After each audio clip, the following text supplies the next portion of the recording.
We have the first attendees in. Hello, good afternoon, everyone. Hello, we have started. Yes. Hi, hello. Welcome to our workshop. I see that a lot of people are connecting. We wait just 1 more minute before starting our workshop. So,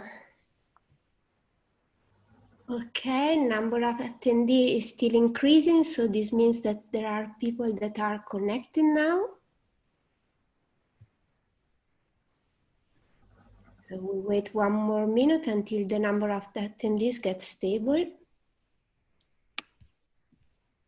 Okay, nice. I think we can now start.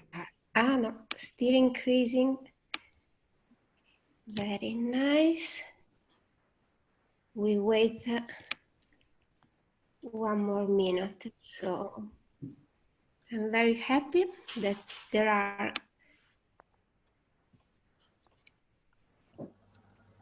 several people, a big audience. Okay, nice. Now we can start. So thanks a lot for joining our workshop today.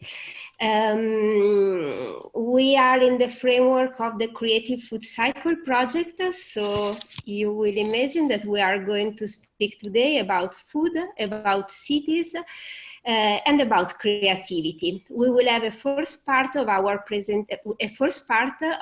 workshop, which will include presentations with 5 speakers, 5 keynote speakers. You are invited to write your questions in the question and answer section. And at the end of each session, we will pick a few questions.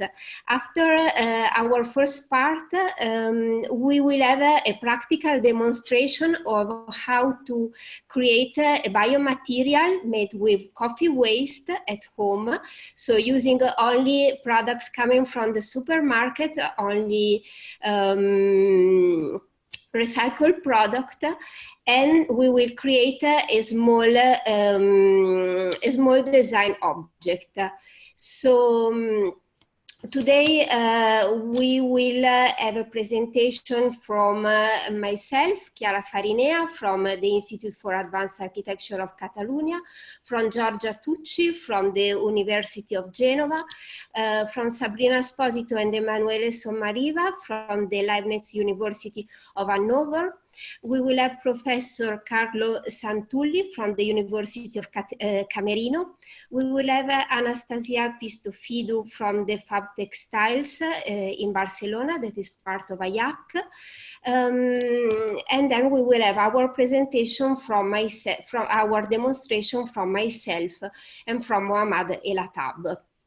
So I will start with the first presentation, which is for food production to distribution, and the first very quick introduction about the Creative Food Cycle project. So we are in a framework of a European project, which is Creative Food Cycle, which started 1.5 years ago. So the main question that we are trying to address is how design can be used to strengthen food security, availability, and sustainability in cities. So we are speaking about design and about creativity and sustainability. In our project, we have divided our project in 3 main phases, addressing the full cycle of food, which is production to distribution, the first part of the cycle that is curated by IAAC, and the work will be presented today by myself, the work that has been done in the project. Then we have the distribution to consumption, curated by the Leibniz University of Hannover, and the consumption to disposal curated by the University of Genova. So Our project included several activities. Several of them has already been done, and you can find them and you can find the results of them on our website of the project, that is creativefoodcycles.org, and also on our social media. We did a food interaction catalog. We are going to present some part of it today. It is a book, it is a PDF that you can download in case you find it interesting from our website. We did 3 workshops about food cycles, one in Barcelona, one in Hanover, and one in Genova, and we are today going to present the results and the projects that have been developed. In each city we developed also an installation to demonstrate the best project that was produced during the workshops. We had a symposium in Barcelona, and we just published the symposium proceedings. You can find them on our website. We have an itinerant exhibition that started here in Barcelona. Unfortunately, in this moment, it is not possible to go on with it because we have, as you know, the COVID issues. So the next place where it should go are Antwerp, Genova, Porto, and France. But you will find updates on the website, as we still don't know when it will be possible to organize those events. We should have a big event in Genova, and then we will have a symposium in September in Hanover. So that's all with regards to the activities. And I will start with the presentation of our part of the project, so the production to distribution phase. As I was telling you, we have the food interaction catalog, which is a catalog that is including 30 projects and best practices. So it is divided as the project in the 3 phases. And in the first phase, which is production to distribution, we try to address the following question. That is, how can digital technologies support us to integrate living systems into urban environments, providing cities with multiple ecosystem services. So we are creating about we are speaking about digital technologies that are facilitating the implementation of the projects in the city, and also the survival of the living systems that we are cultivating, or the food. So the first, I will show you 2 projects out of the 10 projects that are in the catalog. As I told you, you can find all the rest of the projects in the catalog that is online. The first project is the Perma Bioreactor. In this case, we have our author, Tiago, that is working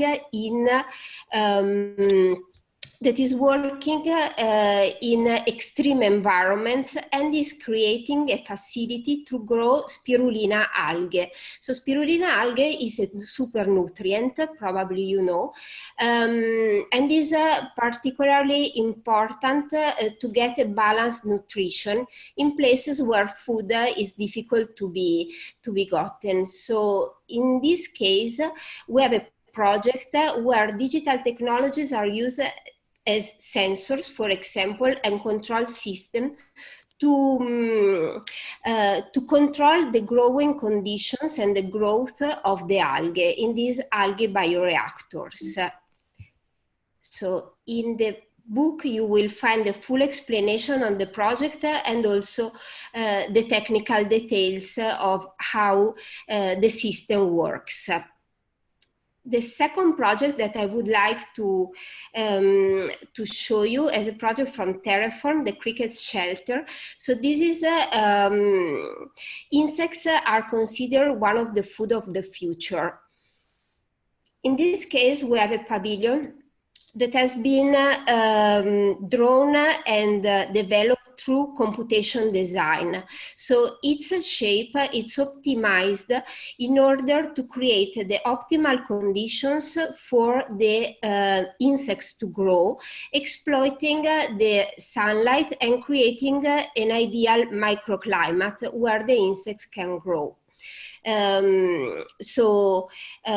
Each part of the pavilion and each element have been distributed to create a good microclimate. Those two technologies that I was showing, which I was mentioning, which are parametric design and sensors and control systems, are particularly important to create passive environments where the plants and the living systems can grow. And this is a principle that we were using in the development of our projects during the workshops and of our installation. So, oops, sorry. Within the workshop, we were working with the students during 3 days on the topics hydroponic vegetable garden, food plant roots, and which are the materials that we can get from, and textiles that we can get from wild growing plants.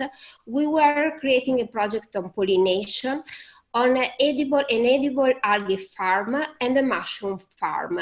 You can find all the projects that have been developed on our website. Today, I'm going to focus on the project about the mushroom farm, because this is the one that we were then scaling up to create the installation.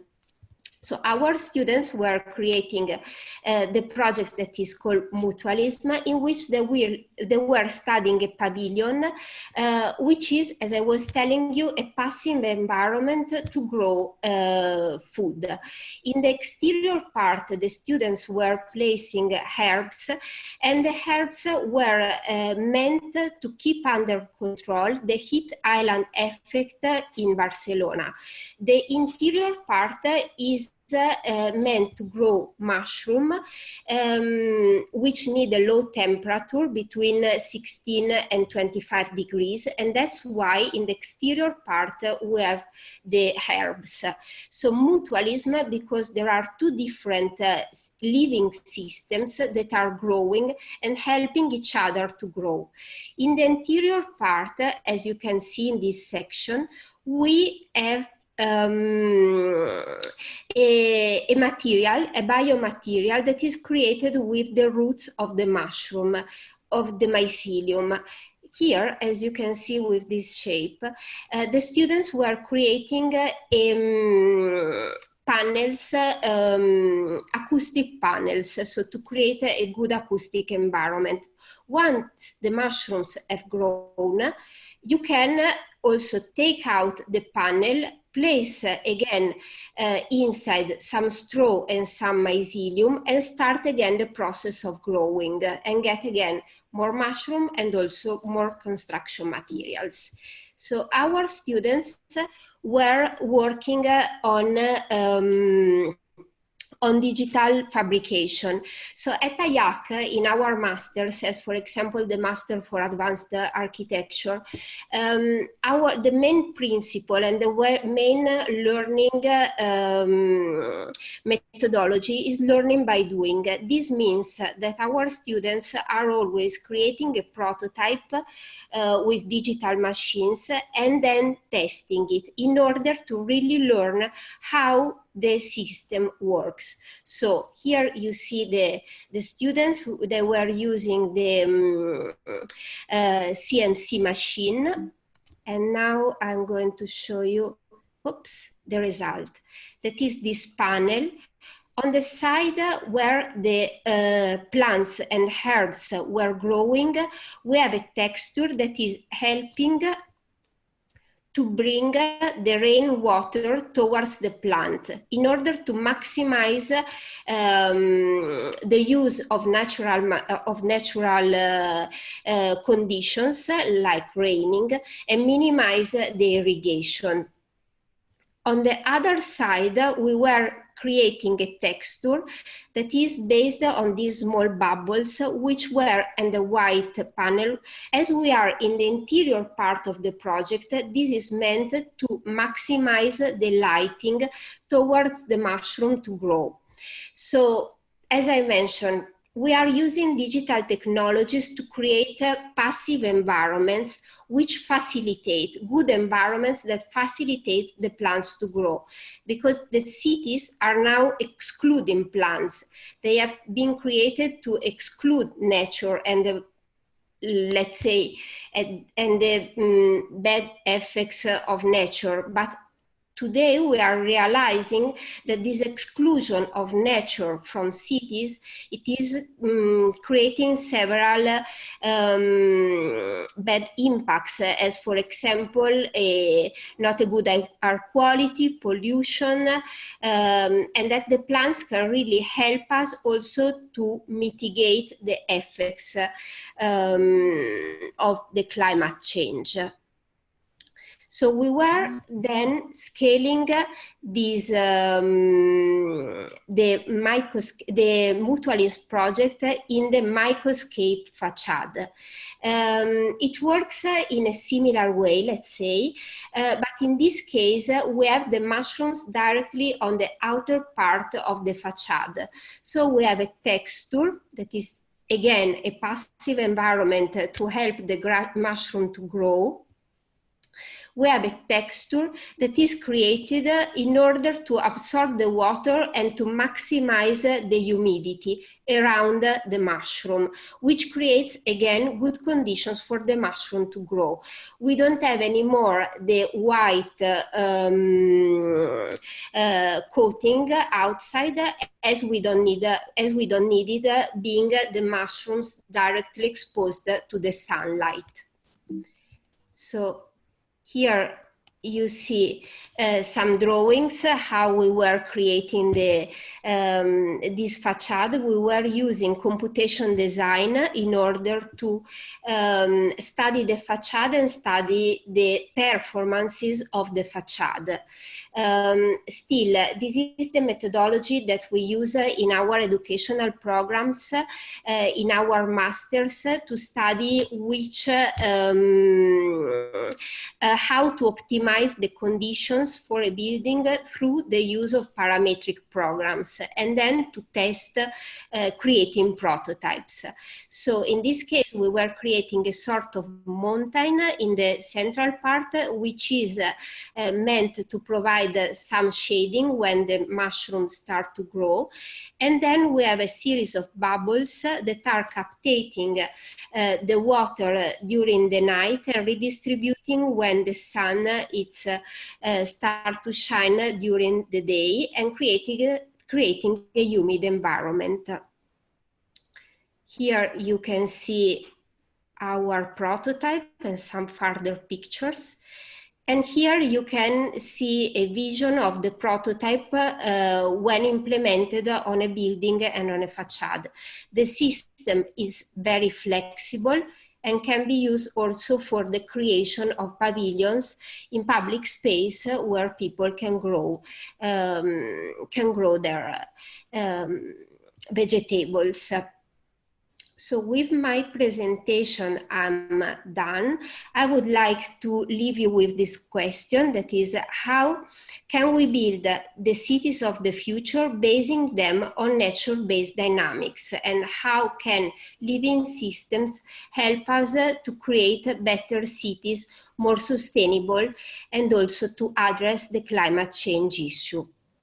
So I would like to thank you for following my presentation, and to leave the word to, just let me stop sharing, and to leave the word to Giorgia Tucci, that will present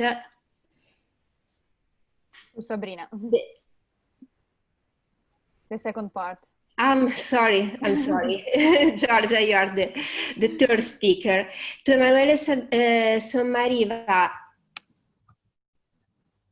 and Sabrina Esposito to present the second part of the cycle and the work that has been developed in the Leibniz University of Hanover. Thank you, Chiara. Thanks a lot, Chiara, for a very nice introduction to the activities of the IAAC. So good afternoon to everyone. Today, together with Emanuele Sommariva, we are showing the activities and the creative actions that we have developed at Leibniz University of Hanover, the Institute of Urban Design and Planning, as concrete contributions to reshape the spaces and the processual dynamics of food. The three drivers that are behind the project Creative Food Cycles are advancing nature-based solution for public space, resilient city metabolism, and citizen participation and co-creation. And these three different drivers connect with the three different expertise of the three cooperating partners, and also with the three creative food cycles that Chiara Farinea has well underlined to you before. And the priority actions of creative food cycles are in fact training and education, audience development, and transnational mobility. So it tackles with the implication for learning of different kind of roles that we can foresee for architects and for designers and for cultural professionals that are many connected to the idea of raising them as a new creative agent of a sustainable future. And the collection of the Creative Food Cycles interaction catalog that we will also describe later showed the necessity of tracing and also systematically experimenting with the materialization of the regional scales, but also the local values, by creating novel food practices in the interchange in between architecture, art, technology, and culture. And in particular, at the Leibniz University of Hanover, we tackle with the cycle distribution to consumption. So we care about the foodstuff movement and the regional metabolism. So from the scale category of the market, that means the supply, to that of kitchens in the phase of processing, to tables, to consumption and conviviality, trying to underline the different kind of spatial opportunities to innovate into the food sheds. Innovation for the phase from distribution to consumption in creative food cycles is linking through three different important fields. In terms of urban resilience, it connects to urban commons that can become new places for sharing. In terms of participation and co-creation, it connects with the urban rituals that can be seen as accelerator of inclusion and creativity. And in terms of technology and new devices, it also connects with the idea of improving the use of renewable materials. So I will show you the 10 projects that we selected for our food interaction catalog that you can free download from the Creative Food Cycles website, and that are connected to these different three great fields. So Manifesto Market is a gastro and a cultural market that was established on a former Westland in the heart of Prague. And it connects innovation in architecture with cultural programming, but also with new food rituals. Fire Kitchen is an artistic project that works particularly on the collective transformation of raw materials into new devices that can be used for cooking, but also for sharing food around a common table and a shelter. So it is mostly about the cultural processing of food. Nest We Grow is a sustainable platform that it was designed according to the life cycle of local foods.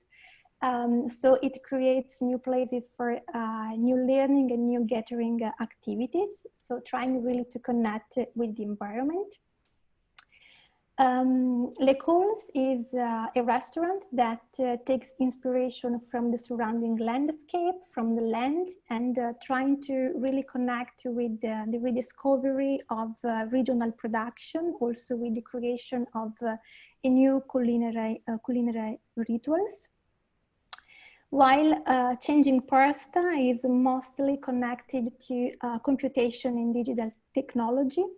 So it is a process of morphing pasta for the food industry so trying to transform a compact segment into three-dimensional structures, as you can see also here. Emprise is a supermarket, but a very innovative one, because it combines sustainability, but also the quality of spaces with a regional networked supermarket model and a regional food provisioning. Made in Cloister is a cultural and an artistic project that was also connected to the urban regeneration in the historical center of Naples, and it has new exhibitions and manifestations and a temporary market, so tries really to promote the quality of both agriculture, biodiversity, and the local circular economy. Fish Market is located into a UNESCO site and creates an urban space in a neighborhood area, trying to create new activities for leisure, for tourism, but also new food rituals that are connected to sustainable fishing activities and biodiversity for the local community. Yatai Card is connected to the traditional mobile food stand of Japan. So it's a moving pop-up kitchen and a bar that is based on the principles of self-construction and with a very low manufacturing cost. And the last one is Last Fisherman Standing. That is a cultural project that tries to combine digitization, but also with experimental events like pop-up market or boat building workshop. And it tries so to really revive and to share the cultural heritage, but also local taste and the traditional experiences that was connected to small-scale fishing and communities. And then Emanuele Sommariva will explain to you better the multi-purpose stages that we created within the activities led by Leibniz University of Hanover. And I take also this opportunity for also to say that the project can be followed on different kind of channels. So everything that we are saying today can also be found on our project website. So I leave the stage to Emanuele Sommariva. Okay, Emma, we are slightly late. I will ask you to be a bit fast. To move very quickly. Yeah, shortly, I want just to say you some words about it. I will share my screen now. I think that you can also share with the other party. Okay, probably Sabrina has to quit the sharing. Okay, now I can do it, sorry.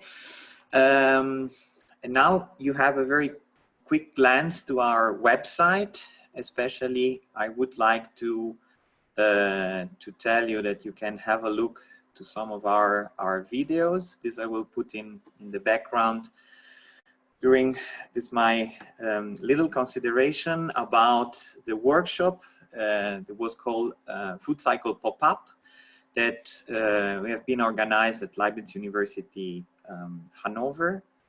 I don't know if you see the screen correctly. And this is an activity that we organized together also with IAAC and UNIGE. And it was been based on the idea to focusing our project on the pop-up market in Hanover, in particular in connection with the municipality of Hanover, and the idea to define new models for enhancing hotspots in the city based on the idea of tactical urbanism. Different lines of let's say, research has been conducted with the students of the Leibniz University Hanover. And in particular, one, which is based on the sustainability paradigm, has been developed in creating a real one-to-one scale installation, as you can see here in this video, take over 2 intense weeks of works, based on the idea of creating an unfolding desk, movable unfolding desk, which is on top as a raised bed. And the name was also stating this idea of mobility and flexibility of this urban furniture, piece of urban furniture, which is called portable. And basically is also designed to transform, let's say, as a new stage for the community, part of the city, like a pop-up architecture, a really small device to change the perception, but also to enhance the possibility of place-making effect and putting together people.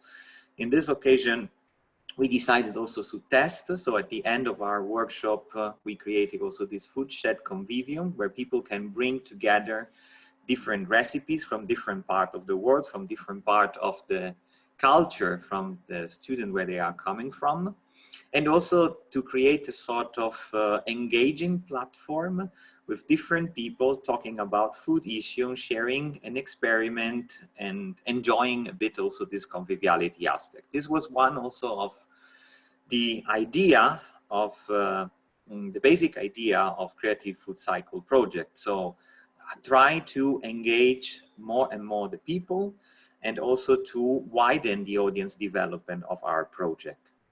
You can also have a look to other videos. I would just remind that each team is producing very hardly their work, and we are still implementing it through this year.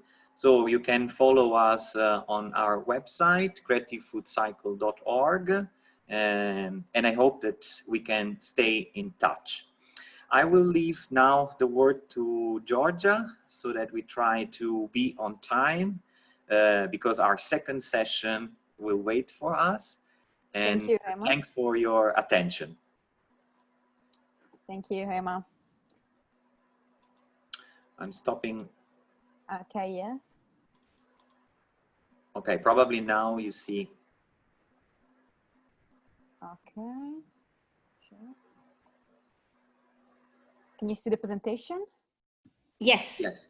Okay, so as already Emma said, I'm a researcher of the University of Genova, and I want you to tell you something more about this big project, especially about the role of the Genova unit. And as you all know, the situation of waste in the world is dramatic. In Europe, 16 tons of material every year are currently being used per person, and of which tons become waste. Total waste production in Europe amounted to the 2.5 billion tons. According to the last Circularity World Gap report presented at the Davos Forum, only 9% of the 92 billion tons of raw material consumed in the world are recovered and reintroduced into the system, following the principle of the circular economy. However, in recent years, the awareness of industries and consumers, the attention to the social and environmental value of products, the origin of raw materials and production processes has favored a strong push towards design solution for waste enhancement. Thanks above all to the technological innovation, as Chiara said, in research and experimentation oriented to the environmental sustainability. In fact, a growing figure of companies and startups that makes their own waste a new resource, both as a market opportunity and to adopt the principle of the circular economy. The research that the University of Genova is carrying out as a partner of this European project focuses on the results of this ongoing experimentation about the last phase of food consumption and disposition. And we have selected 10 project cases of study that experiment with new forms of food recycling, transforming food waste into new products of material, for example, bioplastic, textile, green paper, biopackaging, etc. And I shown them to very quickly, but you can learn more about them in the online catalog. So the first project is this biopackaging, La Peruana coffee. It has been developed from rice straw and coffee husk, 100% compostable within 1 or 2 months. And the MUTUALISM project combined the use of mushroom mycelium with plant fibers to produce an innovative material, firstly tested to design a lamp, as you can see. And Peel Saver is an Italian project, is a sustainable design solution that aims at replacing plastic paper packaging with 100% ecological and biodegradable material obtained from the reuse of discarded potato peels. And one interesting prototype in this sector is represented by Pinetext, and an innovative natural textile made from pineapple leaf fiber, and it's eco-friendly nature and reduce the pressure on tropical forest, which normally produce tons of waste material. And in Coffee Foam project, this innovative raw material combines coffee grounds with biopolymers, starch, cellulose, wood, waxes, and resin to consolidate the compounds. And the resulting products are lightweight, durable, and dishwasher safe. The Permafungi is a social cooperative in Brussels, and the main goals of this project is to recycle urban organic waste mixed with coffee grounds to grow oyster mushroom and to produce compost. And today, Permafungi produce 1 ton of fresh organic oyster mushroom each month. Desintegrame is an American project focused on the production of various types of bioplastic manufactured through raw material extracted from algae in order to contribute to replace of single-use plastics. Green banana paper produces a vegan product from agricultural banana waste in Micronesia, and the entirety of its product line features banana fiber paper to produce a biodegradable and plant-based material. The APEPAC material consists of certified organic cotton or recycled cotton from the leftovers of textile laboratories, processed with beeswax, pine resin, and jojoba oil. It can replace disposable paper, plastic, and aluminum, and more of the plastic film used in the food industry. The last one, Orange Fiber, is an Italian project, represents the first brand to produce a patented sensorial fabric by transforming citrus juice byproduct into a creative, low-impact and innovative fiber. During the first year of the Creative Food Cycle project, the Genoa unit worked specifically on testing these new materials by applying them to the product. And some of the most significant projects carried out, the Biorigami project consists of creating alternative packaging in both form and function using the art of origami, in addition to its natural function, the packaging can have a second life and also can be completely eco-friendly. And they can use for takeaway food and then insert directly into the soil for planting seeds containing into the labels. The BIS bioresin materials provides for the reuse of food byproduct waste that in some way is able to imitate and replace commonly used materials. The realization process involves the union between dry waste and transparent bioresin. And the waste mainly used are egg shells, pasta, lentil, and coffee grounds, which given the structure are able to imitate glaze or stone, from which two different lines are named. And the BIS compostable material is biodegradable, and it can be used food waste as an excellent substitute for plastic. It's obtained through the drying of any vegetable waste combined with simple water and flow. And after drying, the mold can take any shape. And the key idea of the project is to be able to make a substitute material for plastic at home. And the hanging plates are designed for temporary events. It consists in a series of dishes created with a new ecological material based on peanuts, aiming to reduce the use of plastic in this type of events. And the project is based in many circular models in which a series of plates of different sizes are placed. And the product is at the service of the users during the events, and so they can grab any plate and use it. And the galalite is a synthetic plastic material manufactured by the interaction of casein and formaldehyde.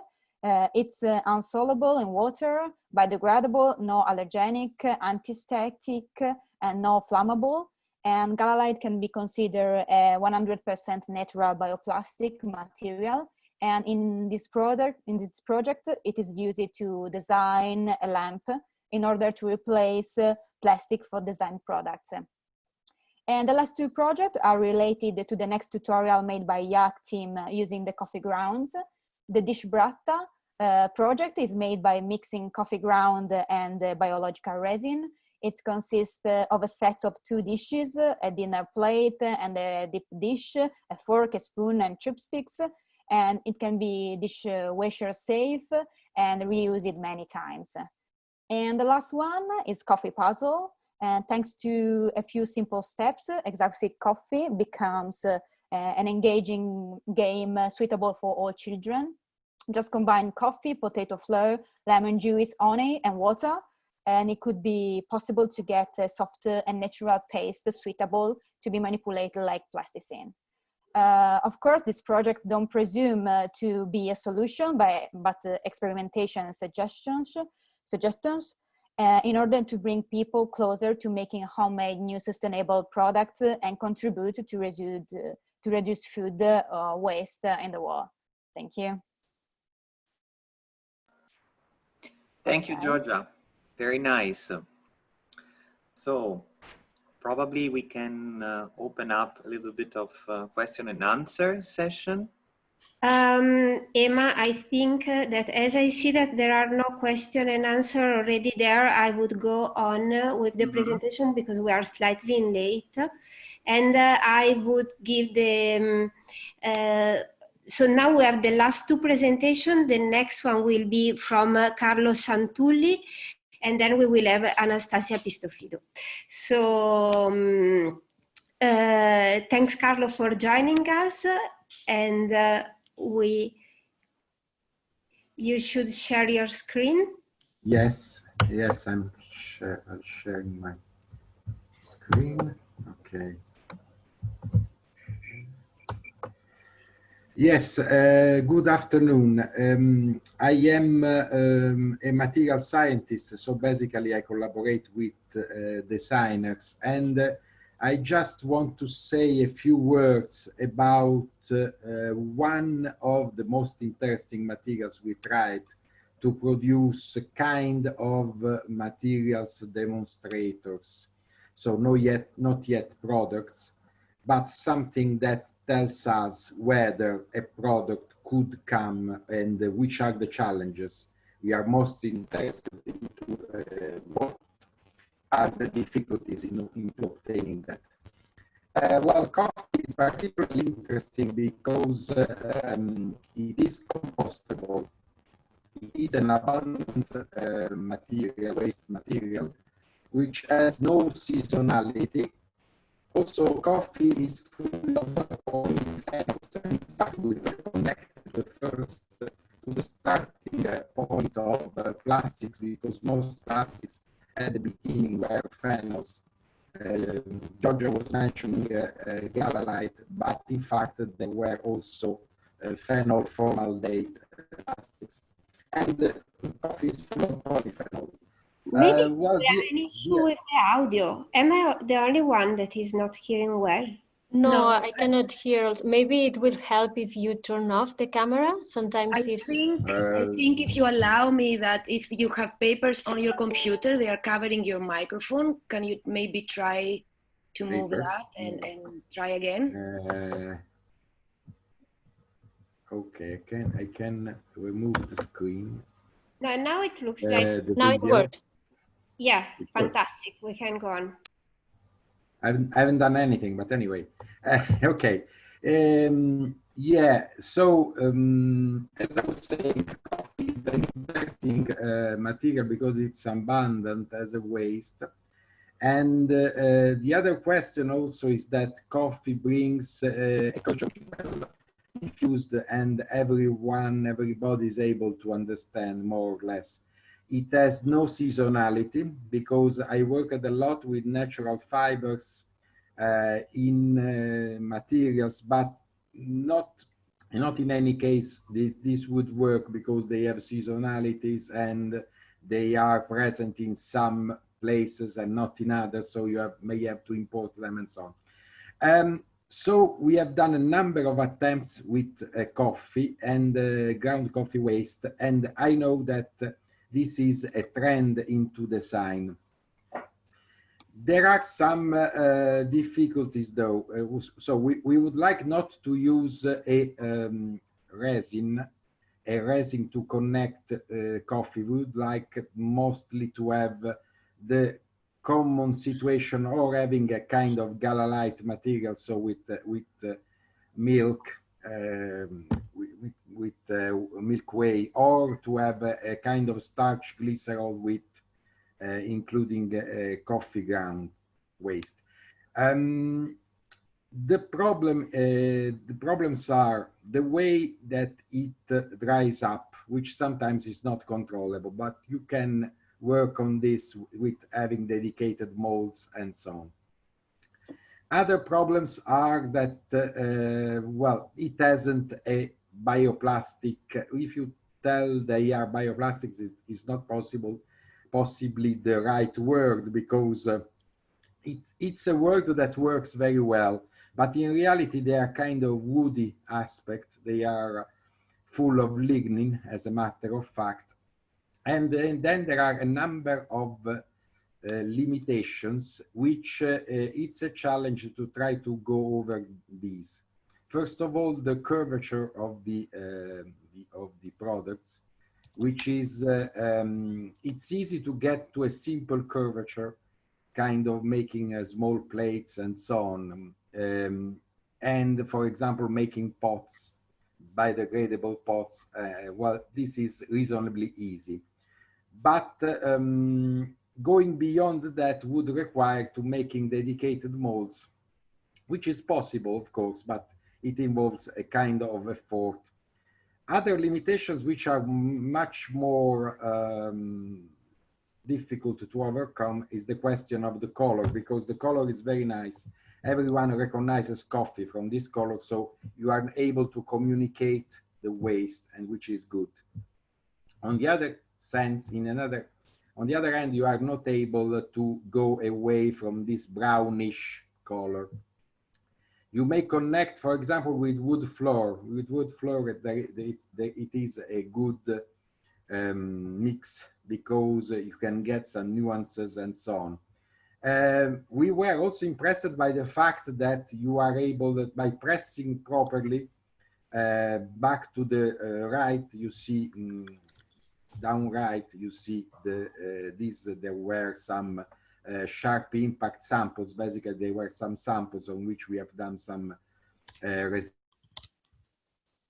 tests, and they were very smooth. And in reality, even the porosities were reduced, even without using any particular resin, any particular unknown resin. Because you know the problem with bioplastics is that sometimes they use some not well-known resin, which you don't know at end of life what would be. Because of course, if I put everything into, say, an acrylic or an epoxy, everything would work. But this is not the idea. The idea is to keep them biodegradable and compostable, and making them into durable materials anyway, like this this frame here. And also you can see, for example, we have done this mirror which lasts after a few years. We have to stop at the fact of gluing it with normal glue. I think we use a vinyl glue, which is a limitation, but we exploited at the maximum the nuances which we are able to get from coffee, because, well, it's not entirely true that it has always the same color. You can work with nuances, textures, and so on.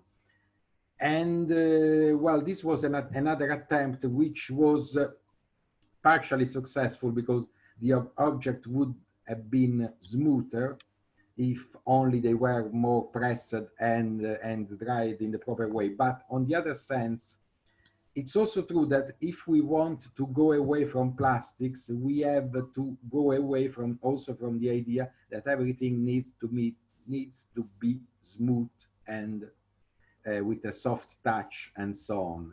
It might be woody, because it might have a woody appearance and so on. And you might have also some pieces which have all the different, slightly different shapes, which is not a big problem. You need to be creative also, for the fact here, for example, they have done one player had got rounds, the other player had got flowers. And this can be an example of what you can do to try to come out from this limitation of the color, which is not 100% true, because in reality here we have done a number of attempts with bioplastic, a so-called bioplastic from coffee waste, trying a number of different additions. This is a field which, to me, it presents a number of possible developments. And it is the way to go for, I think, because it would give also the nature of the material. Would not betray the nature of the material by showing that it is smooth. It can be smooth. If you want to produce it as smooth as possible, it can be. But on the other side, you can exploit these nuances. And we have done also these attempts in doing handles for fork, knives, and so on, and for this pan as well, with different nuances. Of course, there is also a question of communication, because if you see the types of coffee, they don't have exactly the same color. For the Arabica, the Robusta, the various blends, they don't have exactly the same color. We can build on that, I think, to make a material which is more expressive. It will not be, of course, plastic-like, but we will recover the capability to see the nuances and possibly also the textures by mixing with other materials, which are not very different from coffee as about the color. So this is about what I wanted to say about these materials. I know that it is a trend, and everyone is trying this, and I think there is still a lot of space for this kind of investigation. Thank you.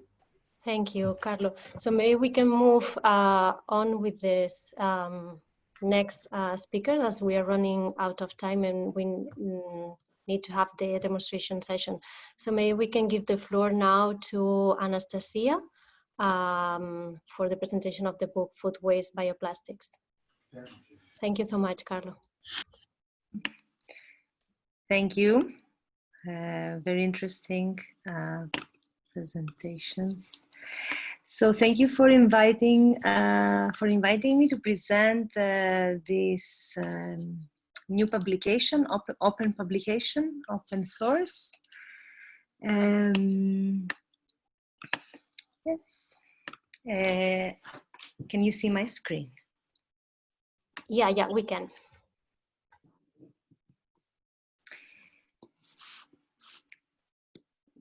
Okay. So this is the third publication that comes after the Secrets of Bioplastic and the Bioplastic Cookbook. All of the three publications, they were developed at IAAC Fab Lab Barcelona. I run the Textile and Materials Lab there with the aid of researchers, interns, and faculty. It is very interesting to see through the three publications the evolution and of skills and knowledge, but mainly their scope is to train and bring these practices in a wider public, democratize this kind of recipes. So in the first book, we have like overall approach to what is bioplastics, and we work mainly with gelatin-based bioplastics. It shows how you can set up at your house a small workshop so that you can make these bioplastics. And it is based on research that we did for a workshop for an immersive learning experience in the Fab Lab for a company called Puig, where we created a futuristic pavilion that had disposable, compostable, bio-based packaging with fragrances. And mainly this first publication was approaching bioplastics through a case study, which was this futuristic pavilion. And it ended up with asking what we can do with bioplastics. In the second publication, it's the Bioplastic Cookbook, and actually is a book of recipes where you can see which are the different elements and components, as you will do afterwards with the live demonstration. You had to buy some things from the supermarket to be able to make your bioplastics, and you can understand how adjusting the different mixtures you can achieve and design the performance of your material according to this elasticity and how rigid it is. And the second book is mainly like an overview of different recipes based in starches, in gelatin, in agars, and then mixing and trying actually to understand the material itself. So in the third publication, we approach the food waste, the issue of food waste, and we understand that bio-based materials can come from closed material feedstock loops. And we activate also a district of 1 kilometer by 1 kilometer around the area of Poblenou, where IAAC Fab Lab Barcelona is, to gather all of this waste. There are many researchers that they have collaborated for this publication, and it is research done from November 2018 to December 19. So let's talk a little bit about the facts. Also, somebody else talked before that according to, I cannot see it, sorry.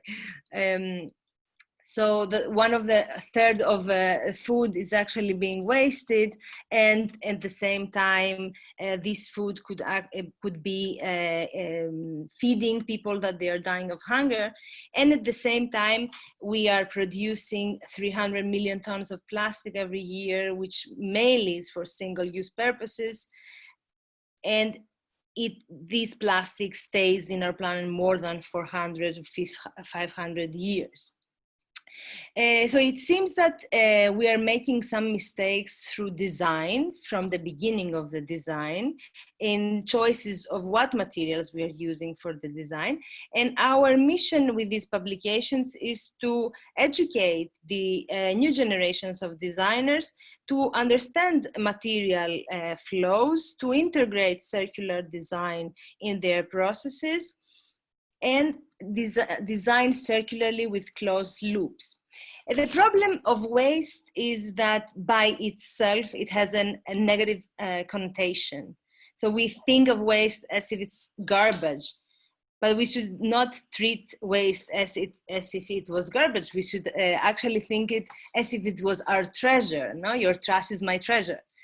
In this publication, we do not take any kind of organic waste. We specifically focus on household organic waste because food waste can come from all along the food supply chain, from the farm, from processing and manufacturing, from shops, restaurants, and canteens. So we focus mainly on household organic waste and also collecting some small quantities in a district, in the district of Poblenou in 1 kilometer, because we do not have the processing capacity to scale up, and this is working for demonstration.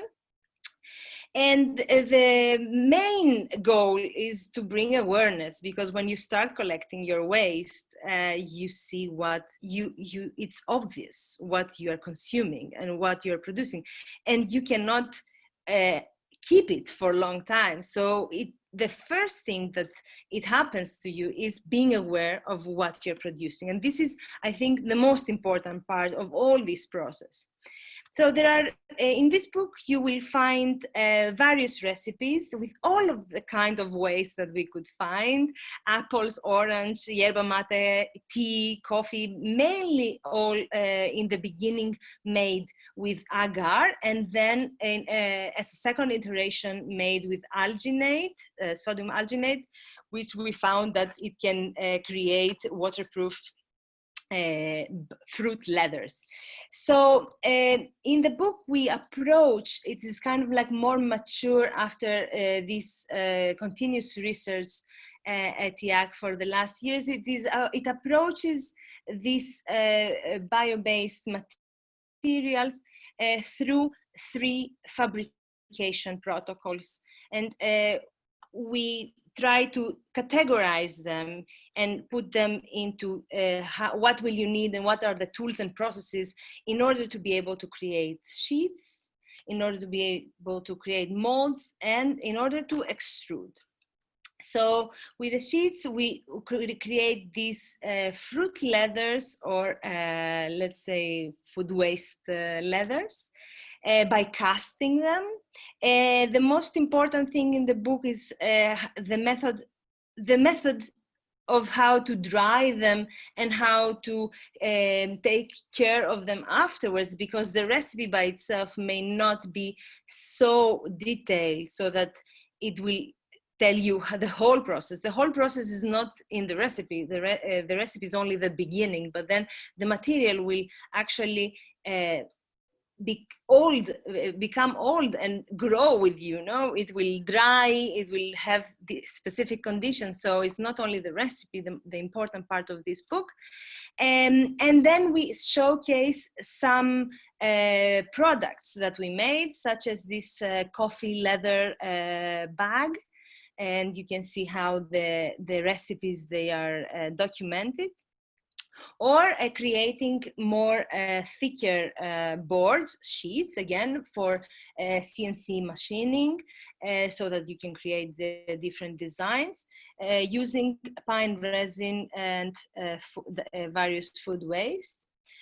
The second fabrication protocol is making molds. So how is the process of designing in 3D modeling and fabricating the different molds for making, in this case, edible yucca bowls, or again, pine resin with coffee peels or different pine resin with different waste for creating these cups.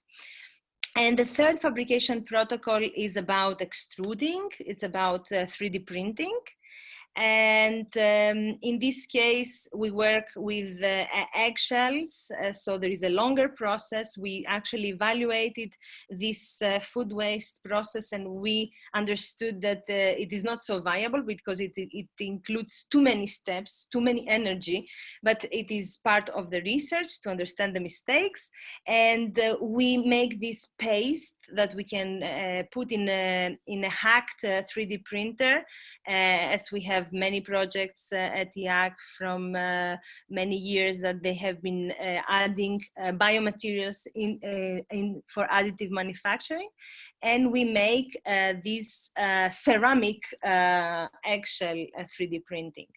All of this it gets accompanied. The book is just the digital online accessible thing, but it gets complemented with the physical library, which is the Atlas of Biomaterials that one can find and visit at IAAC, and also in various exhibitions, where this library actually has the recipes written together with the material. Currently, the project of food waste bioplastics, after all of this research, it is being exploited and tested in a pilot that we are doing in another European project of IAAC, which is called CEST, and it is called Remix El Barrio. It's a co-creation pilot program on design, on material-driven design, using organic waste and involving local stakeholders, restaurants, policymakers, and Fab City Barcelona. So that's it. I hope that I didn't take so long. Thank you. Thank you, Anastasia. You are perfect in time. And also you had a very nice presentation. Can you hear me correctly from, I changed my screen? Yeah. Okay, very good. So what we are going to do now is to start our demonstration, and during the demonstration we will also address some questions that are coming from our audience. So we will keep staying on time with our program. So what we are going to demonstrate now is extrusion. So flattening and extrusion. So Anastasia was speaking about extrusion and also how her book addresses it. We are going to demonstrate home-based extrusion.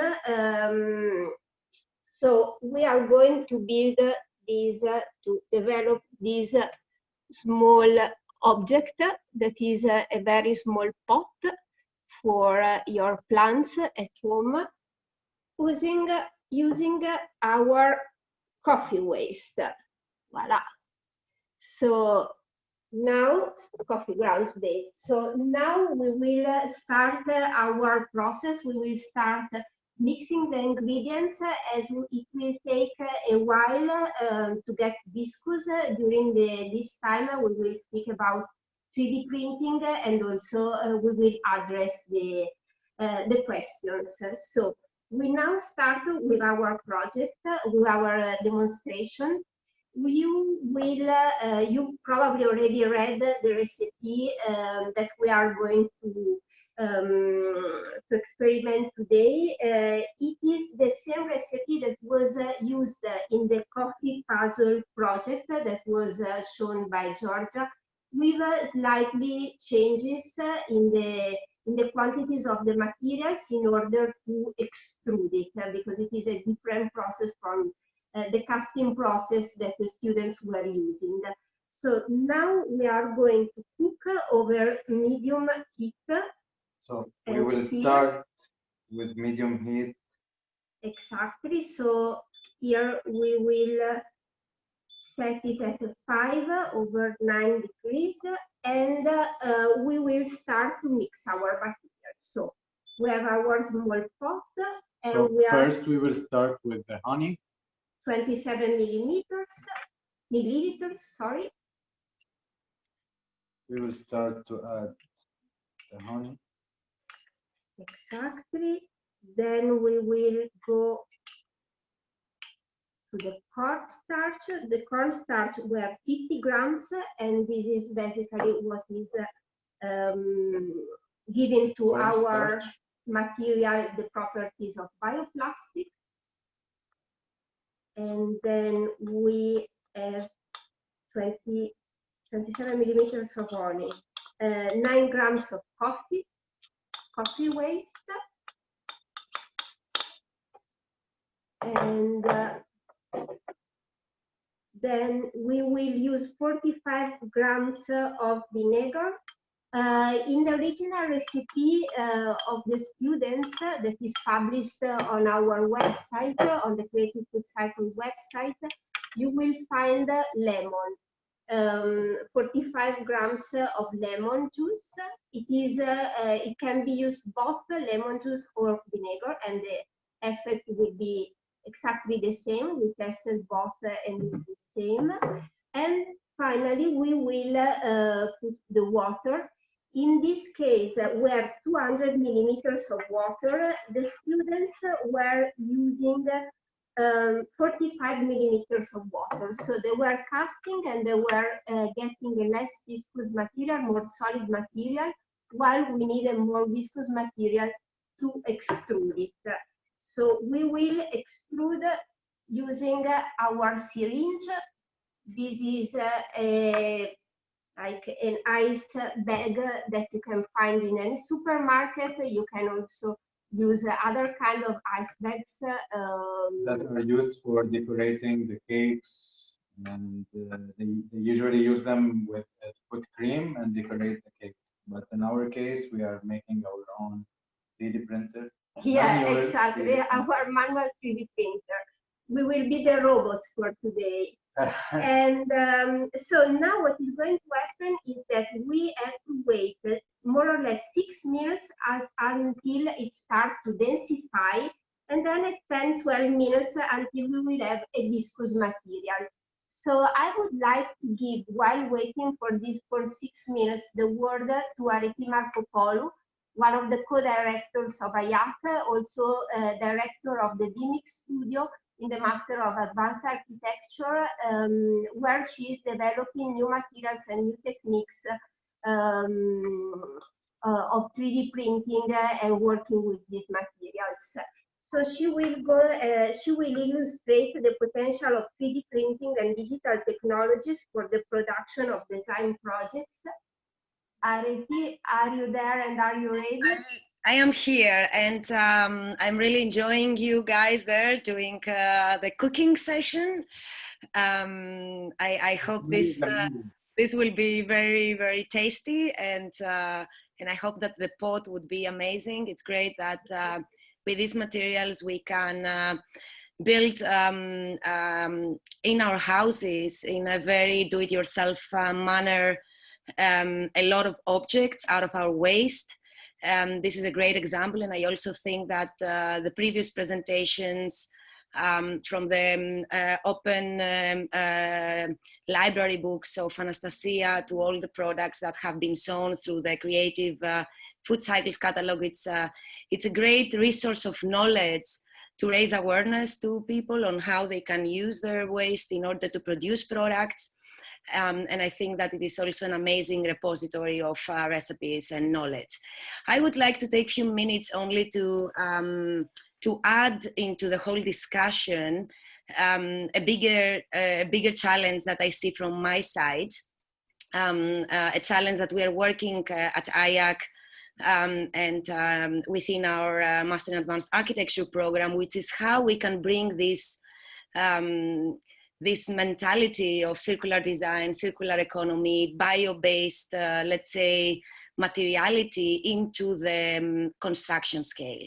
I think that this is a particularly big challenge because the construction sector or the architectural sector is one that is basically always very slow to integrate innovation, but it's also a field that has a huge impact into the environmental crisis that we are experiencing today. So buildings in cities are responsible for more than 40% of CO2 emission.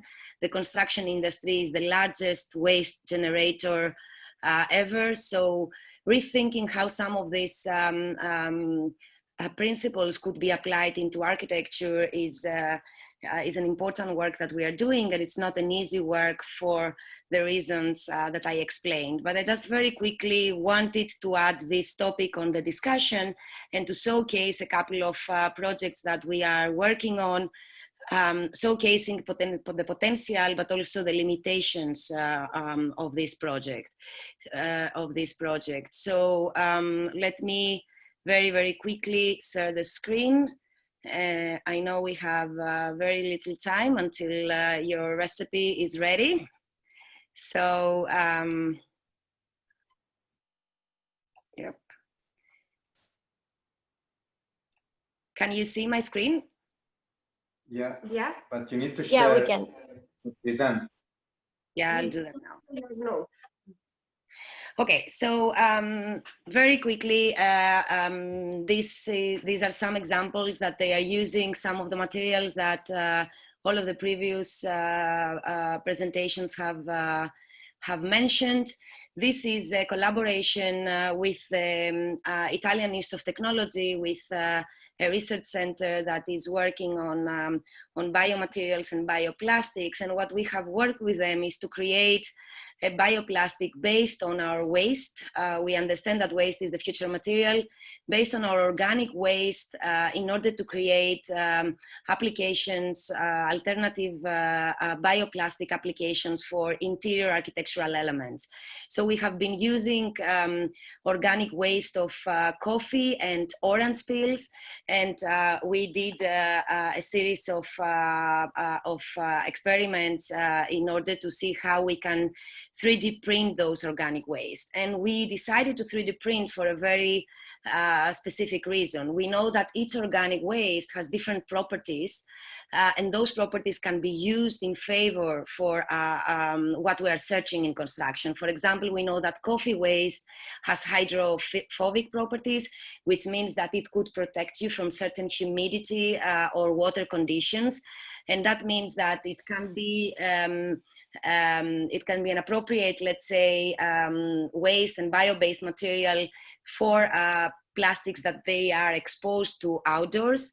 And then the orange peels or the waste of citric fruits, we know that they have certain mechanical properties. When we're talking about mechanical properties in construction and architecture, we mean that this material is able to make something stronger, to make something to take more forces, and this is something very relevant for architecture. So orange peels can allow us to create pieces that they are stronger and have a longer lifespan as well. So with 3D printing, we were able to design interior partitions or parts of the facade that on the one hand can be hydrophobic when we need them, and on the other hand can be stronger and have these mechanical properties that we wish according to the construction forces. Some other projects include working with materials that are coming from natural resources. So the bioplastics are based on waste, but then we can also create materials that they are 100% natural, taking advantage of the resources that we can find. For example, this is casted pieces using another digital fabrication technique that Anastasia has mentioned, casted pieces in order to create elements out of cellulose. Cellulose is the resin that you can take out of trees, and you can see that we can mill pieces and then we can cast them into these beautiful facade panels that they are totally biodegradable and natural. Of course, one of the biggest and more important, the most abundant materials, biomaterials in Earth is earth, no, is soil. And this is something that we have been working for many years at IAAC, how we can bring principles of vernacular architecture, how we can learn from the traditional ways of building with soil and combine them with the possibilities that we can have from robotics, from 3D printing, in order to bring back that technique not as a solution for third world countries, but as really as a solution that could bring sustainable construction into our contemporary cities in all the parts of the world. These are some of the pavilions that we have produced in a big scale with our open thesis fabrication program. This is a pavilion in Construmat. We collaborated with Technalia, and what we have done, we also hacked certain big scale robots in order to be able to construct these on site. So the pavilion that you see in my image on the left has been basically constructed in 7 days, real time within the exhibition. And then in collaboration with entities, other entities, including UN Habitat, we have been also working to see how we can create big scale prototypes and solutions for areas such as in different areas of Africa, that the problem is not only accessibility in terms of cost, but also the damage of natural resources, and as well as urban phenomena such as urban flooding, that this kind of earth-based architecture could give solution to. So earth is a material that is has thermal properties, which means that it can provide us a warmer or a cold or a cooler environment without the necessity of artificial cooling and air conditioning, but at the same time is a material that can protect us from urban floods or extreme weather conditions. We are there, Martin. Excuse me? We are there. The material is almost ready. It's almost ready. So very quickly, just to also showcase that we can combine clay with mycelium in order to have solutions in the built environment that we can also grow food. Chiara was discussing about this. And the last material and project I want to show is actually questioning the zero carbon material, and it's dealing with negative carbon material. So we are working with biochar. I don't know if you're all aware of biochar. It's basically the byproduct, the byproduct by the biomass process. It's organic waste that we burn, usually for producing renewable energy for heat, or also using it for getting rid of some agricultural byproducts. So by using this material that by default is CO2, we are able to create composites of biochar and sustainable cements or sands in order to create bricks for architecture that, as I said, they have embedded CO2. So it's in a way, I started talking about building with waste, and I'm now finishing by saying how we can build by using CO2 as a material itself. No, within this process, we can solidify CO2 so we can capture it within our build structures.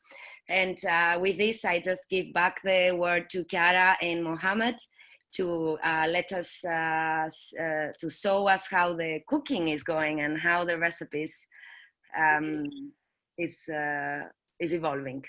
Okay, it's evolving according to the plans. So Mohammed was steering, and it is very important, no, Mohammed? Yeah, it's very important to keep steering all the way. It usually takes about 10 minutes. And it's important to just steer it and make sure it's not sticking in the bottom of the pan.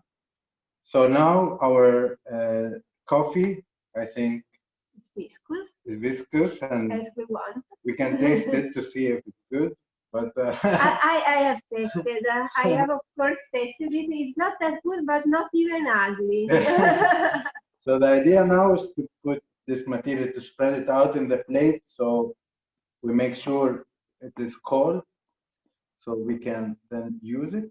Yeah, I think it's possible. It's very in this moment it's very difficult also to touch it. So we are going to flattening it on the table, so on the plate, so that flattening it, it will become cold easier and quicker. So we can. So the pan that you are using, make sure after you finish to place the material in the plate to clean it with water directly, so the coffee doesn't stick on it, and then unless you don't need your pan anymore. But we like recycle, and therefore we don't want it to run off. So now we are flattening on the plate. So as told, this will become cold before, so quicker. Now, in order, so this needs more or less 5 minutes in order to get cold. In order to not break our presentation, 1 hour ago we have created the same material and we have it here ready to go on with the presentation. So in 5 minutes, this will become cold, and you will mix it again with your hands, and you will obtain this material. That is the one that we are going to work with now, and we are going to go through the process of flattening. And in this case, we are using the oven paper because the material is very sticky, and if we don't use the oven paper, it will be impossible to work it. So we have a sheet of paper that is ready to be folded. We are going to place the material on one side to fold it and to flatten it. So we are going to place a very small quantity of material on our paper because we are going to create the basis of our element that will be this small circle, and we are going to cut it with our tools, kitchen tools that are normally used to cut the cookies.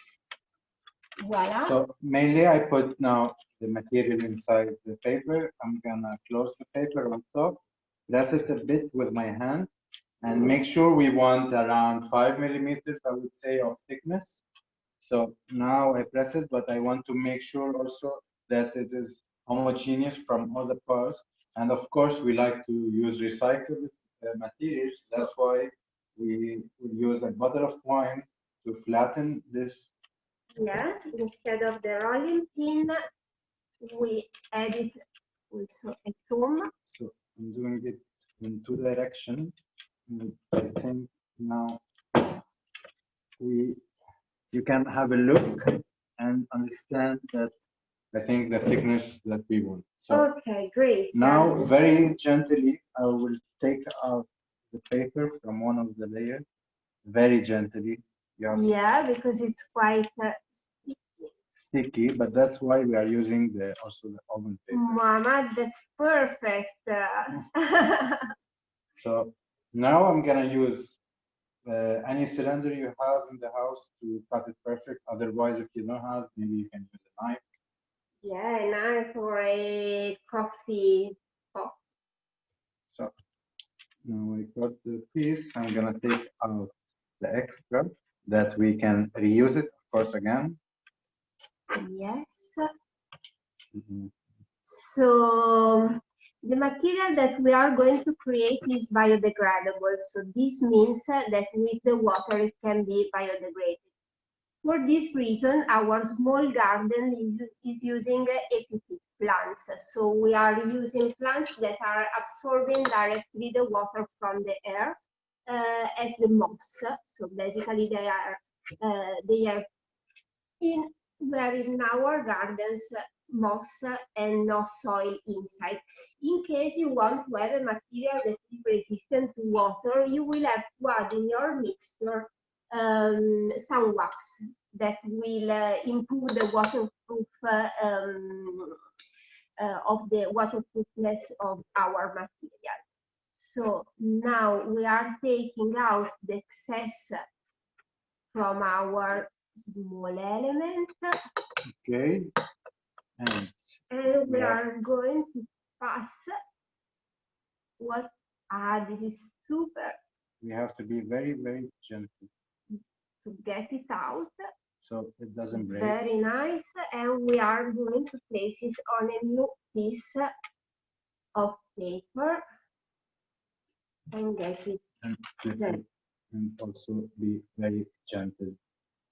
So now we are at the very last part of our demonstration. Ta-da!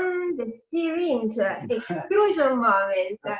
So basically you will take your material here, or this is almost ready and to be used, the one that we were creating before.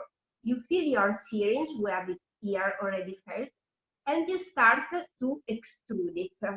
So you will have to be very gentle. If you have a robot, it will be much more precise, the 3D printer. The 3D printed is Muhammad. It will take a little while to create our 3 layers. So if in the meantime we want to address any question that comes from our audience, that's the moment, because this will take 1 or 2 minutes more. Raki, do we have any question? Yeah, I was about to say that we have had kind of a quite active Q&A session here on the site. I don't know if panelists would like to add more to the written responded questions that also Anastasia has been responding. Also would like to remind that attendees can raise the hand in case they want to be live and speak with any of the panelists. So feel free, and you are most welcome to raise your hand and I will give you the floor. I see that there is one question from Cedric. I don't know if any of the panelists would like to briefly respond. Is about he's saying some of the projects about urban circular economy are very interesting, but are the processes to obtain those products more eco-friendly than traditional ones? For example, producing lettuce in an urban vertical farm will not spend more energy and water than traditional production. So if you can briefly answer the question. I can add some few words if you want. Sure, yes. About this question Thank from you. Cedric. Well, I think that personally, this kind of research has a big potentials in terms of finding new ways, for exploring basically new possibilities and related to production. But also in terms of research, lines that could be open together with it. So what I find it very interesting participating with all of you guys is trying to having this multidisciplinary research approach, from the territory to the product design process. And related specifically to the question of Cedric, I would say that probably the point here is also trying to understand which kind of impacts are the connection between the production and the soil. So in our case, vertical farming could have the possibilities in case you don't know anything about the soil in which you grow the thing. Of course, it's not related to the yields, so it's not about the quantity of the production and you can do it. And this is the big challenges that we have in a way to cope. How can be also economically sustainable in terms of production related to the traditional methods?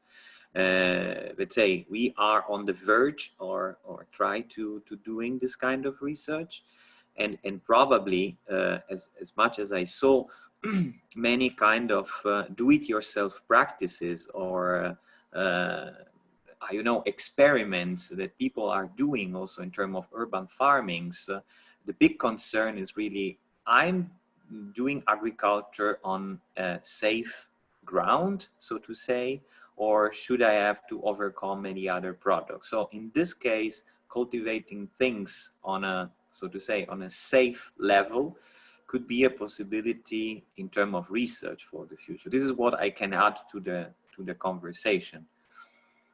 I don't know if any others want to discuss about this. We can, how many questions do we have? In the meantime, we have our small talk done, and now we can leave it there for 2 or 3 days to dry with his this is another brother pots, and to create our garden or our kitchen garden. It's very beautiful, no? Beautiful. Good job, guys. It looks amazing. Very Super. nice. Very nice. We have some different colors also, as we have different percentages of coffee in the different recipes. Also, I would like to add that you can do it in different shapes. Today, now I showed you how to do with extrusion, but as Anastasia was saying, you can do it also with molding. And here you can see we molded this in a circular way, and this is kind of a dry material that's been here for 3-4 days, and it's quite resisting now. And in this case, we add much more part of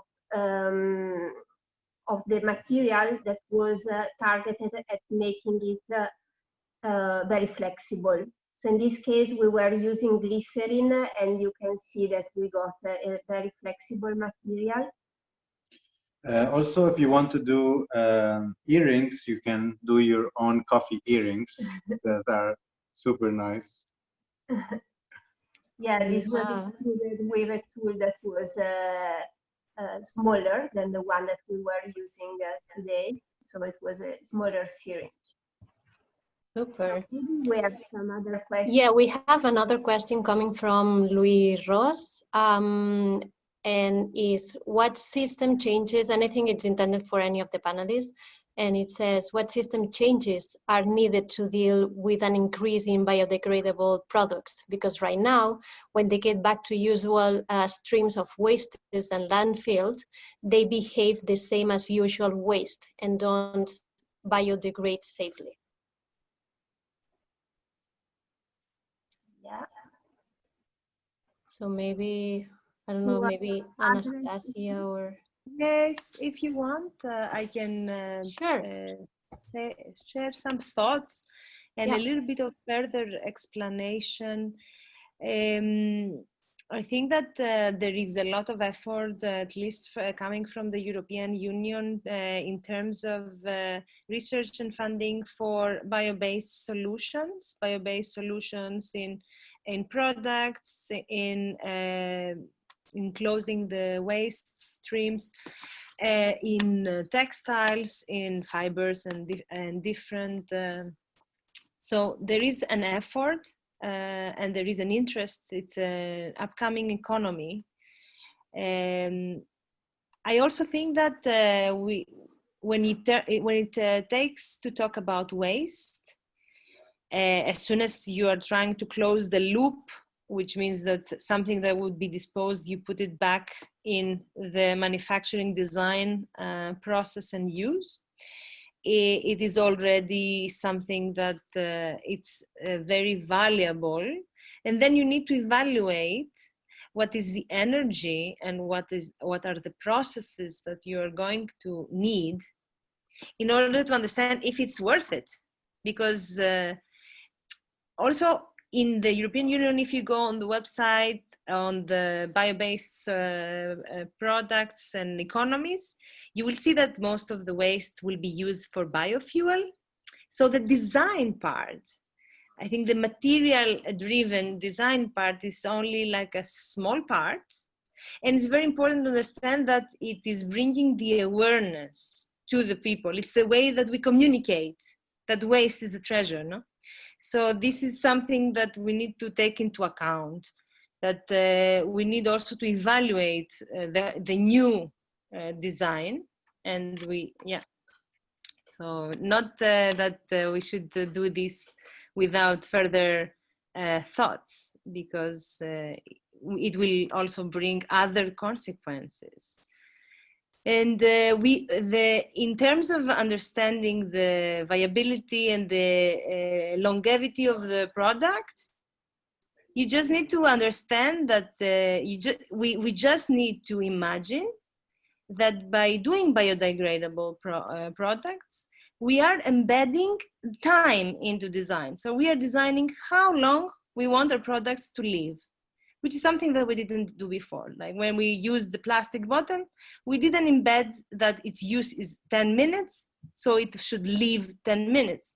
So in this case, we are embedding the time in the design. Yes, Areti, you can. Yeah, maybe just to add to that, to say that a lot of these biodegradable products, sometimes they require a certain process, you know, like for binding organic matter together. We know that we need certain binders.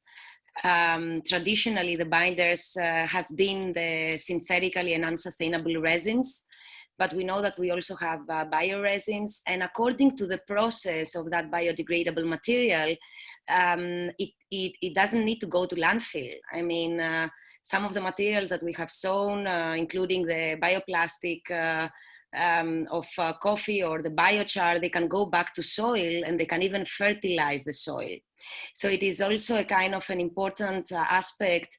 Anastasia was highlighting the importance of designing with time in mind, but also designing with this moment of biodegradability and how this could happen, no? Like where would this material go after its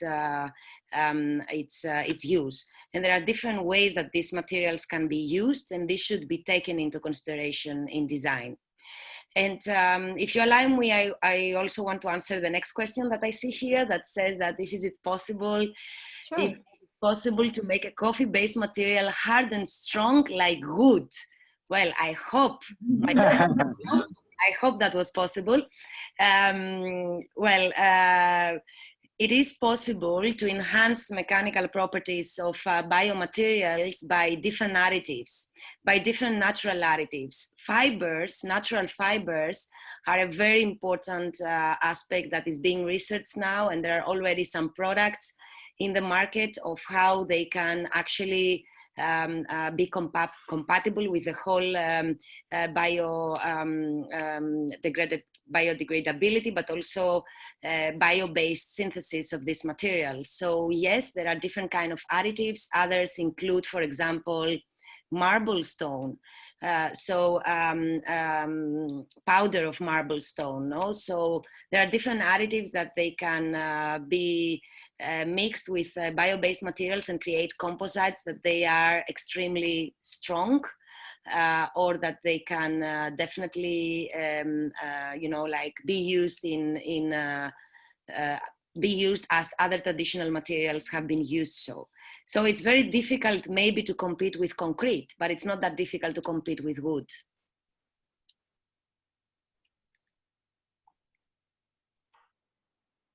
Thank you, Areti. Thank you, Anastasia, as well. If you want to make another question through the question and answer section or raise your hand, feel free to do it. I don't know if Chiara and Mohammed would like to add anything else about their beautiful composition that they have produced. The composition, I think that is what was expected to be. What I would like to do is to come back to the first question that was about energy saving and extra expenses in terms of water, energy, etc., in cultivation systems, in this kind of urban cultivation systems, let's call them, like fachads or green roofs, etc. So in cities, we are meeting conditions that are far away from nature, of course. How sustainable is our project is a matter of design, of how do we design our project. So today I was not showing another project that we did, that is the photovoltaic project, that is entirely targeted at optimizing the cultivation in cities. So first of all, we have a project in which we were optimizing the water saving. We were creating, it is a system that can be vertical or horizontal, and there's a layer that is protecting the soil to evaporate with some holes from evaporation, with some holes for the plants to grow. So the main idea is that when the sun is hitting the soil, the water starts to evaporate. And we were thinking the project for an environment like the one in Barcelona, that is extremely dry. In summer, almost completely dry and without rain. So in this way, we avoid as more as possible the evaporation in order to keep the water inside and to minimize the extra irrigation to the tile. And another strategy that we were using to optimize the system was to implement a system to produce energy from the bacteria that are near the plant roots. So basically there are some bacteria that are living near to the plant roots and are emitting very small quantities of energy. If you introduce in your system a biophotovoltaic system that is basically to introduce an anode and a cathode in a sort of pot that is hosting the soil, you can harvest this energy. This energy is not that much, but it's enough to power a pumping system for the irrigation system that doesn't require that much energy. So in this case, we are creating a system that is completely sustainable and producing the energy that needs to activate the pumping and the irrigation system. So coming back to the question, it is a matter of design. How sustainable is your project?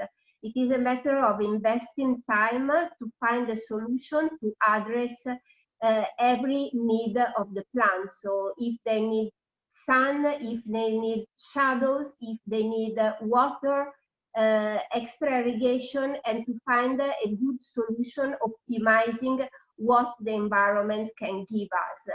The natural rainwater, the sun, the shading, and to create a system that is as more sustainable as possible. What I would say is it is absolutely possible to create a zero energy system for cultivation, at least by the energetic point of view. By the point of view of the rainwater, it really depends from where are we placing our project.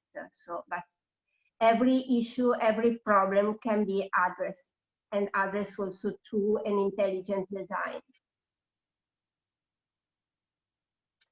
Okay, do we have questions? Yeah, we have another question coming from Ridima. Currently, which biodegradable material has been the most successful and how? Anastasia. I would say fungi. Anastasia, do you agree? Different for everyone. I think it's different for everyone. Exactly. I think, yeah. Maybe it's different for me because I have experimented with some kind of recipes, so I can only talk from my personal experience. But in the 4 years of researching in the evolution of learning biomaterial making, specifically in the domain of leather, types, like let's call it sheets, yes. I would tell you that the recipes have evolved in alginate, sodium alginate based sheets reinforced with fibers, because they can be sewn, they are waterproof, they sweat like as if they are skin. So for my research is this, but I think that everybody has a different biomaterial.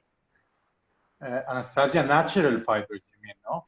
Like hemp? Yeah, hemp fibers and wool. I mean, if you are vegan, you will use hemp or cotton, and if you have sheep, you can use wool. Yeah, personally, I was amazed, for instance, from one of the research that the University of Genova was doing about rice husk, no, involving the production of,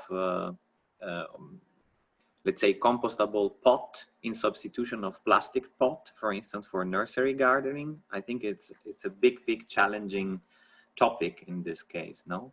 And I remember Georgia was presenting us. I don't know if you guys want to briefly say something about it. The V-pot was a nice example for it, for instance. And I think this is a very interesting thing. Recycling basically all the waste that you have from the production process of rice farming and reuse it. And also for the textile, I remember this fiber, vegetal fiber from ananas, for instance, pineapple, or this kind of stuff here.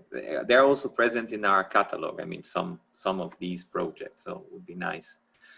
And the catalog is can be downloaded for free, as Chiara said to you. So please, everybody wants to have it and share it, take it. Yeah. Yeah, there are a lot of examples in the catalog, including our favorite materials. We are the mycelium people. So I think that the potentials of the using mycelium, it's great. And what I really like about the material is that in some cases, producing materials from food, you need to choose between using the food as food and eating it, or using it to produce the material. In the case, just in some cases, not in all of them, because for example, a material based on orange, you eat the orange and you use the orange peel that normally you doesn't eat. But in the case of mycelium, what I like is that you use really everything and the complete process of the plant, because you are not even wasting the roots.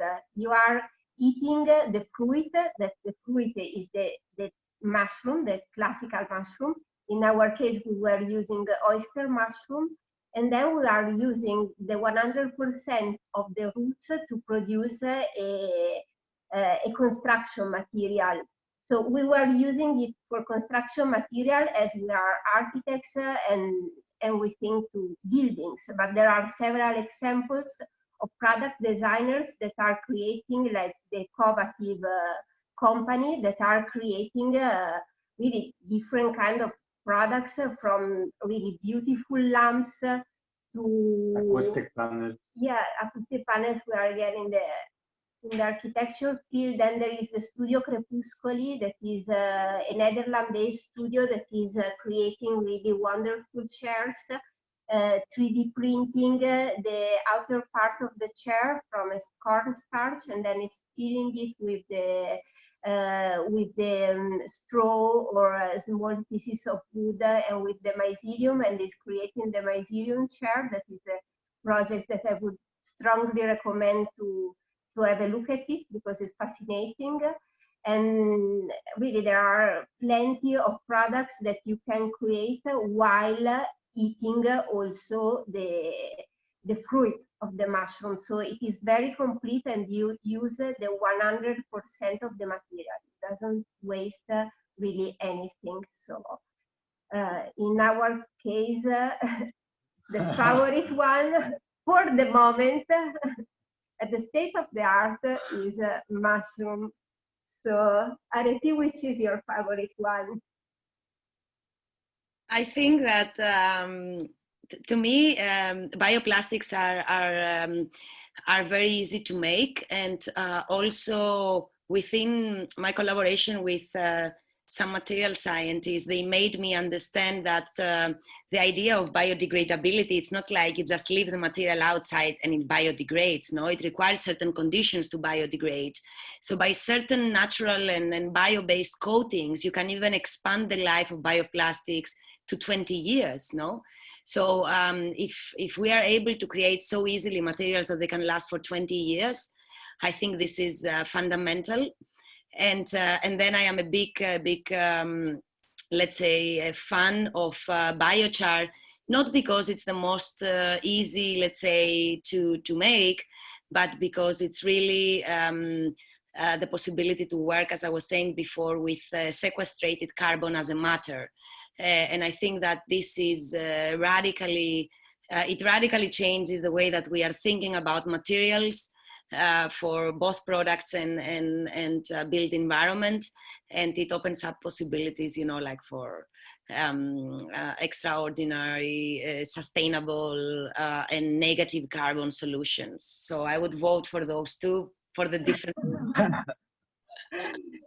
Okay, we will need to organize the material competition, and everyone is voting for his favorite material. So, do we have any other question? We are supposed to close at 6. We are ultra on time. Yeah. That's perfect. So we have just 1 more minute. I don't know if we have any further question or if we. There is a nice greetings from Adela Martinez. I want to say her that she's completely right, no, about the use of the plastic. Mm-hmm. Yeah, absolutely. We try to be in this, let's say, transformative approach, no, related to the plastic usage. And this is the big challenge connected really to the, how to say, the market demands and the economic sustainability of this will put new strategy we have to invent, no? How to overcome this kind of gap between the production related to plastic production, the traditional plastic production, and the compostable matter. Yeah. I just want to add that you can find the recipe on the IAAC website. Maybe Raquel, you can share the link of the recipe that we did today. Yeah, I posted in the chat. It's already in the chat. Thank you, Raquel. Yeah. I really hope that somebody will try the recipe. And in our Creative Food Cycle website, there is the contact us session. So please, if you try to send us the pictures, we want to see what you did. Okay, I think it's time now to close the session. Yeah, great. So really fantastic session with fantastic panelists. Thanks a lot to everyone that was participating, speaking, making questions, or just enjoying and watching the presentation. And cooking. And cooking, I hope that somebody was cooking with us. Thanks to you guys also for organizing everything, perfect on timing, and thanks Areti for joining us. That's been really an interesting discussion, and I think also the question that raised from the attendees were super interesting also for us as inputs for thinking about new possibilities, new discoveries, and also to understand really how we can address one of our main goals. That is also what Chiara was saying at the real beginning, this learning by doing approach. So to training a new generation of architects and on designers, just to think about the interconnection of the different food cycles, so from production to distribution to consumption, and to create really an interlinkages in between these phases that usually are tackled in a very separate way. So we really hope that also the experience of creative food cycles can bring some lights and new insights into this kind of matter. Great, I hope too.